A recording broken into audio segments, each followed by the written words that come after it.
एउटा 12 वर्षको बालकले आफ्नै आमाको जन्मदिनको दिन आफ्नै आमालाई एउटा पत्र लेख्छ र आत्महत्या गर्छ।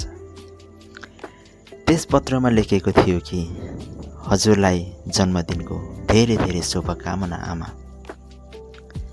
आजको यो विशेष दिन म चाहन्छु कि हजुर यो संसारका सबैभन्दा खुसी अभिभावक हुनु। हजुरले मलाई सधैँ भन्ने गर्नुहुन्थ्यो कि जुन दिनदेखि मेरो जन्म भयो त्यो दिनदेखि हजुर कहिले पनि खुसी हुनु भएन। मेरै कारणले बाबाले पनि हामीलाई छोडेर जानुभयो। त्यसैले म यो परिवर्तन गर्न चाहन्छु। म चाहन्छु कि मेरो अस्तित्व नभए पनि हजुर सधैँभरि धेरै खुसी भएर बस्नु। हजुरले मलाई भन्ने गर्नुहुन्थ्यो कि हजुरले मलाई कहिले पनि माया गर्नु भएन, तर मैले हजुरलाई सधैँ माया गरिराखेँ र यो संसारकै सबैभन्दा राम्री आमा ठाने।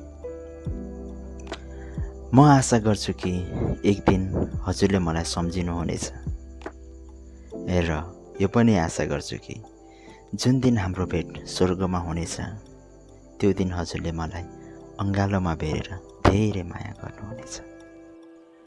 मैले हजुरलाई दिन सक्ने सबैभन्दा राम्रो बेस्ट उपहार भनेको यही हो कि हजुरले खोजे जस्तै, हजुरले सधैँ चाहे जस्तै यदि मेरो जन्म नै नभएको भए। त्यसैले हजुरको खुसीको लागि मैले मेरो प्राण त्याग्दैछु।